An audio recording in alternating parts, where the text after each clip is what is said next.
बिस्मिल्लाहिर्रहमानिर्रहीम। अल्लाह के नाम से हम इस किस्से को शुरू करते हैं जो हमें यह सिखाता है कि अल्लाह की रहमत और कुदरत किसी भी हालत में सीमित नहीं है। आइए इस वीडियो को देखें जिसमें हम देखेंगे कि अल्लाह के इरादे के सामने इंसान की ताकत कुछ भी नहीं है। एक गांव के अंदर एक लड़की अपनी सहेलियों के साथ, अपने दोस्तों के साथ तालाब में नहा रही थी। गर्मियों का मौसम था, सभी खुशी खुशी नहा रहे थे कि तभी अचानक वहां पर बादशाह का गुर्र होता है। बादशाह की नजर जब तालाब पर पड़ती है तो उसके दिल में यह ख्याल आता है, क्यों ना मैं इस तालाब में नहा लूं, वैसे भी गर्मी का मौसम चल रहा है। ऐसे में दोस्तों, वह फौरन ही तालाब के करीब पहुंचता है। उससे पहले ही उसने सिपाहियों से यह बात कही कि फौरन ही तालाब में जो भी नहा रहा है उसे बाहर निकालो और बोलो कि मैं नहाने के लिए आ रहा हूं। सिपाहियों ने जाकर फौरन ही लड़कियों से यह बात कही कि बाहर निकल जाओ, बादशाह नहाने के लिए आ रहे हैं। ऐसे में आपको बता दूं कि तमाम लड़कियां जो थीं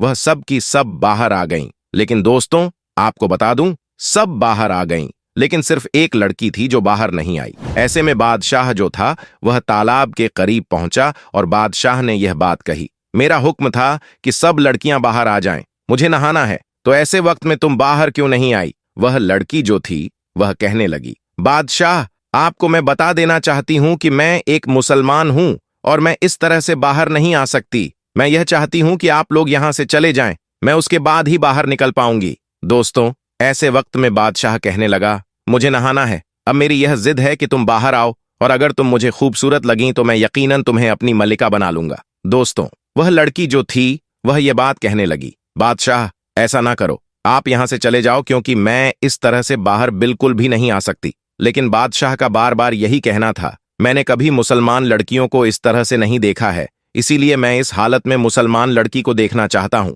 लेकिन फिर भी अगर तुम मुझे पसंद आईं तो मैं तुम्हें यकीनन जरूर मल्लिका बना लूंगा। दोस्तों, जब लड़की के पास कोई रास्ता नहीं बचा तो वह कहने लगी, ठीक है, मैं बाहर आ जाऊंगी, लेकिन मेरी एक शर्त है, तमाम सिपाहियों को आप यहां से हटा दें, क्योंकि इस शहर की अगर कोई मलिका बनती है तो ऐसे वक्त में अगर सिपाही उसे देखेंगे तो यह यकीनन बहुत बड़ी बेइज्जती की बात होगी। इसलिए अपने सिपाहियों के साथ आप भी यहां से चले जाइए और मैं कल आपके दरबार में हाजिर हो जाऊंगी। बादशाह बहुत खुश हो गया क्योंकि उसने पहले कभी इतनी खूबसूरत लड़की नहीं देखी थी। उसके दिल में अब यह ख्वाहिश थी कि यकीनन मैं इसे अपनी मलिका बना लूंगा। दोस्तों, आपको बता दूं, बादशाह अपनी सिपाहियों को लेकर तुरंत वहां से चला गया और अगले दिन का इंतजार करने लगा। सुबह से शाम हो गई लेकिन वह लड़की नहीं आई। बादशाह को बहुत गुस्सा आया। उसने अपने सिपाहियों को हुक्म दिया कि फौरन जाकर उस लड़की को लेकर आओ। सिपाही घर का पता करते हैं और फौरन ही उस लड़की के घर पहुंच जाते हैं,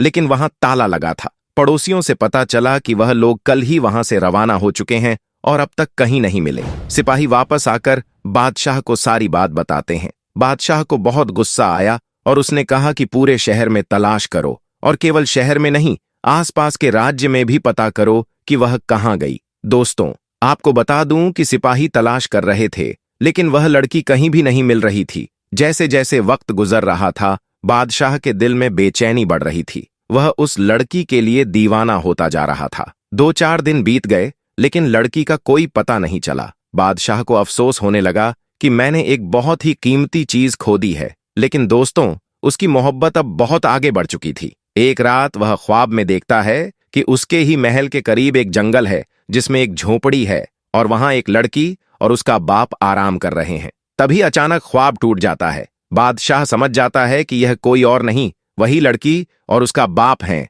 फिर बादशाह अपने घोड़े को लेकर जंगल की तरफ रवाना हो जाता है, अकेले ही। जब वह जंगल के करीब पहुंचता है तो वह देखता है कि सचमुच वहां एक झोपड़ी है और उसमें लड़की बिस्तर पर लेटी हुई है। बराबर में उसका बाप बैठा है और दुआ कर रहा है, कह रहा है, ए अल्लाह, मैं जानता हूं कि बादशाह बुरा नहीं है, उसकी आदतें बुरी हैं। मैं चाहता हूं अल्लाह तू उसे हिदायत दे ताकि औरतें उसके होते हुए खुद को महफूज समझें, न कि उसके होते हुए वे खुद को डरा हुआ महसूस करें। अल्लाह तू उसे हिदायत दे, बादशाह बुरा नहीं है, उसे माफ कर दे। जब बादशाह ने उस बूढ़े शख्स की जुबान से यह बातें सुनी तो वह बहुत हैरान हो गया। उसे मालूम था कि यह लड़की का बाप है। वह तुरंत उस बूढ़े शख्स के पास गया, उसके कदमों में गिर गया और कहने लगा, मुझे माफ कर दीजिए, मैंने आपको बहुत बुरा समझा। मुझे नहीं मालूम था कि मुसलमान इतने अच्छे होते हैं। मुसलमान कभी किसी के हक में बद्दुआ नहीं करते, इसीलिए मुझे माफ कर दीजिए। मैंने आपकी सारी बातें सुन ली हैं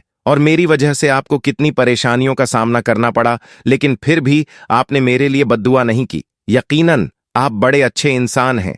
मैं माफी मांगता हूं जो मैंने आज से पहले किया। अब से मेरी वजह से कोई लड़की परेशान नहीं होगी, किसी की इज्जत पर कोई आंच नहीं आएगी, और मैं गवाही देता हूं कि अल्लाह के सिवा कोई माबूद नहीं है। हजरत मोहम्मद मुस्तफ़ा सल्लल्लाहु ताला अलैहि वसल्लम उसके बंदे और उसके रसूल हैं। फौरन ही वह शख्स जो बादशाह था कलमा पढ़कर मुसलमान हो जाता है। जब मुसलमान होता है तो वह बादशाह कहता है, मैं आपकी बेटी से निकाह करना चाहता हूं और इसे अपने शहर की मलिका बनाना चाहता हूं, ताकि लोगों को यह मालूम पड़े कि एक मुसलमान मल्लिका का क्या दबदबा होता है। बादशाह की बात पर लड़की के बाप ने रजामंदी दे दी और लड़की का निकाह बादशाह से हो गया। वह औरत बादशाह की मल्लिका बन जाती है और पूरे शहर पर उसकी हुकूमत आ जाती है। दोस्तों, देखते ही देखते बादशाह और लड़की से लोग इतने मुतासिर हो जाते हैं कि सब के सब कलमा कबूल कर लेते हैं और मुसलमान हो जाते हैं। यह कहानी हमें यह सिखाती है कि मुसलमान हर हाल में सब्र करता है और पर्दा यकीनन औरत हो या मर्द दोनों के लिए जरूरी है। मर्दों के लिए निगाहों का पर्दा है और औरतों के लिए पूरे जिस्म का पर्दा है। इन चीजों का ख्याल रखें। अगर आपको यह वीडियो पसंद आई हो तो कृपया इसे लाइक करें और ज्यादा से ज्यादा शेयर करें, ताकि इस्लाम की सही शिक्षा और संदेश अधिक से अधिक लोगों तक पहुंचे। हमारी यह कोशिश है कि इस्लाम की सच्चाई और अच्छाई हर दिल में पहुंचे, ताकि लोग सही मार्ग पर चलें और अल्लाह की राह में सब्र और तवक्कुल रखें। अपनी राय कमेंट करके हमें जरूर बताएं, ताकि हम और भी अच्छे तरीके से आपको इस्लाम की सुंदरता और ताकत से अवगत करा सकें। मैं फिर मुलाकात करूंगा आप लोगों से एक नई वीडियो में, जिसमें हम और भी इस्लामी शिक्षा और हदीसें साझा करेंगे। जब तक के लिए अल्लाह से दुआ है कि वह हमें अपनी हिदायत दे और हम सब पर अपनी रहमत और बरकत बनाए रखे। हमें हमेशा अल्लाह के सामने इंसाफ, सच्चाई और अच्छाई के रास्ते पर चलने की ताकत दे। तब तक के लिए इजाजत चाहता हूँ। अल्लाह हाफिज और हम सबको जन्नत की राह दिखाए।